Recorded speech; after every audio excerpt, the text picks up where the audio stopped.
significa opuesto a o contrario a, sino en lugar de o en reemplazo de, porque miremos el ejemplo que acabamos de poner. La mujer que tiene cabello corto se pone un velo en reemplazo de que no tiene cabello.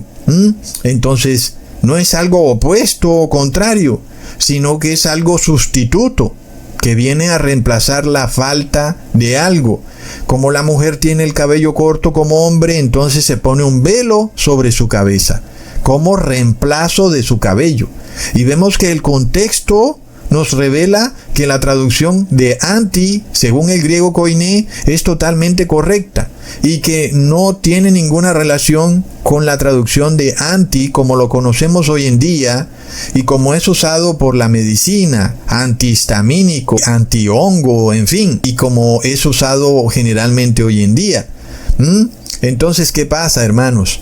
Como ya sabemos que la palabra anti es una palabra del griego koiné, pues nos hacemos esta pregunta: ¿cuál sería la palabra análoga en el latín de anti? Porque para nosotros en el español la palabra anti del griego koiné es en lugar de o en reemplazo de.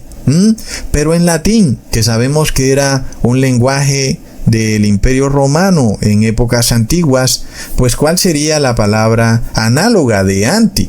Entonces, resulta que si buscamos en el diccionario de la Real Academia de la Lengua, la palabra vicario significa eso, que es en reemplazo de, que hace las veces de o que sustituye a. Recontra mega plop. Esto es muy curioso, ¿verdad, hermanos? Porque es algo entonces que está a plena vista.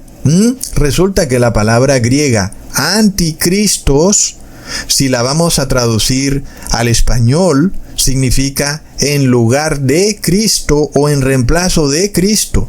Pero si la vamos a traducir al latín, significa Vicarius Christus, o como también se hace llamar el Papa de Roma, Vicarius Filii Dei, que en el español traduce en reemplazo, en lugar de el Hijo de Dios, o en lugar de Cristo. Es decir, hermanos, es de locos, porque inclusive anteriormente el Papa de Roma tenía esas palabras en su corona a la vista de todo el mundo. Él grababa en su tiara papal las palabras Vicarius Filii Dei o Vicarius Christus. Y por supuesto ahí estaba a plena vista que el Papa de Roma es anticristos. Plop. Luego, algunos tomaron las letras de Vicarius Filii Dei y le asignaron valores numéricos en latín y luego las sumaron y resulta que les dio el número 666, es decir, doble confirmación. Primero, la palabra Vicarius Filii Dei significa en griego koiné anticristos, y luego si le asignas valores numéricos a la palabra Vicarius Filii Dei te da 666. Y yo me pregunto, ¿qué podrá decir un católico cuando llegue el día del juicio y diga que él no sabía que el Papa de Roma era anticristos, cuando Jesús le muestre que en toda la tiara del Papa decía Vicarius Filii Dei, que significa anticristos? ¿Cómo vas a decir, no, yo no sabía? Más bien tendrás que decir, no, a mí nunca me dio la regalada gana de aprender ni de estudiar. Por eso dice la palabra que mi pueblo perece por falta de conocimiento. Ahora, hasta el momento, hasta este video, tú puedes probarle a quien quiera que el Papa de Roma es la bestia, porque está descrito así en Apocalipsis 13 y en el libro de Daniel en el capítulo 7. Es algo que ya hemos estudiado. Pero ¿cómo le podías probar a una persona que el Papa de Roma es el anticristo? Si tú buscas eso en la Biblia, está un poquito difícil. Pero ahora en este video tienes una prueba histórica, una prueba del lenguaje y una prueba, es decir, creo que no puede quedar ninguna duda. Porque aquí no es como Dios está diciendo algo en un lenguaje cifrado, no. Aquí Dios te está revelando esto a plena vista. Anticristos. Y luego en latín, Vicarius Filii Dei. Significan exactamente lo mismo. Es decir, Dios no te está poniendo esto como que muy difícil. Ahora, ¿será que Dios nos dejó también más pistas para entender quién es este poder que es el anticristo? Leamos en Lucas capítulo 1 versículo 20. Ahora quedarás mudo y no podrás hablar hasta el día en que esto se haga, por cuanto no creíste mis palabras, las cuales se cumplirán a su tiempo. Aquí no vemos la palabra anti traducida específicamente en lugar de, sino que la vemos implícita en el texto, haciendo referencia específicamente a una persona. Es decir, que anti ya no hace parte del texto, sino que ahora es un pronombre. Entonces, anti ahora se refiere a Zacarías. Y se le dice a Zacarías anti. Tú, anti, no creíste mis palabras. En este caso, nosotros vemos que Zacarías, en vez de creer las palabras del ángel, creyó sus propias palabras, porque Zacarías no le creyó al ángel. De esa forma, siendo Zacarías un sacerdote, Zacarías actuó por corto periodo de tiempo como anticristo, porque puso sus palabras por encima de la palabra de Dios. Leamos en el versículo 5. Hubo en los días de Herodes, rey de Judea, un sacerdote llamado Zacarías de la clase de Abías. Su mujer era de las hijas de Aarón y se llamaba Elisabet. Entonces, siendo Zacarías sacerdote, debía poner siempre la palabra de Dios por encima de su palabra. Pero por un pequeño momento, Zacarías no hizo así. Afortunadamente se arrepintió. Y la palabra nos revela que Zacarías fue llamado anti. Ya no como una palabra que se traduce como en lugar de, sino que el mismo Zacarías es declarado anti. Es decir, anti-sacerdote. Ahora, el Papa de Roma también se comporta como un sacerdote que pone sus palabras por encima de las de Jesús. Jesús nos dijo que en los tiempos finales vendría algo llamado principio de dolores, que estaría conformado por desastres climáticos, terremotos, hambrunas, guerras. ¿Y qué pasa? El Papa Francisco dice, no es ningún principio de dolores. Es un cambio climático y nosotros lo podemos revertir reciclando y andando en bicicleta. Es decir, que el Papa Francisco o cualquier Papa de Roma, siendo sumo sacerdote, pone su palabra por encima de las de Jesús. Y de esa forma, el Papa de Roma es anti, porque es un religioso o un líder del cristianismo que reemplaza las palabras de Jesús por su palabra. Hace en parte lo que hizo Zacarías, solo que Zacarías se arrepintió. El Papa de Roma no se arrepiente. Ahora, miremos la palabra anti, también usada para referirse a un líder político. Leamos en Hechos capítulo 12, versículo 20 al 23. Y Herodes estaba enojado contra los de Tiro y de Sidón, pero ellos vinieron de acuerdo ante él, y sobornado Blasto, que era camarero mayor del rey, pedían paz, porque su territorio era abastecido por el del rey. Y un día señalado, Herodes, vestido de ropas reales, se sentó en el tribunal y les arengó, y el pueblo aclamaba gritando, voz de Dios y no de hombre.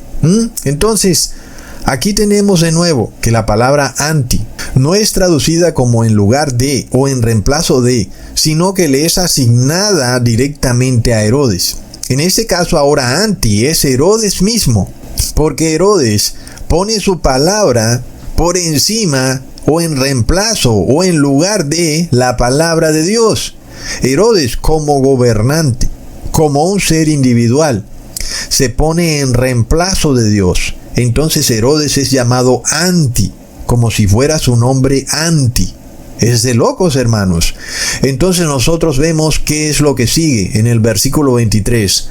Al momento un ángel del Señor le hirió, por cuanto anti, es decir, Herodes, no dio la gloria a Dios y expiró comido de gusanos. Entonces, hermanos, es de locos. Vemos ahora a un gobernante que se quiere poner en reemplazo de Dios en la tierra.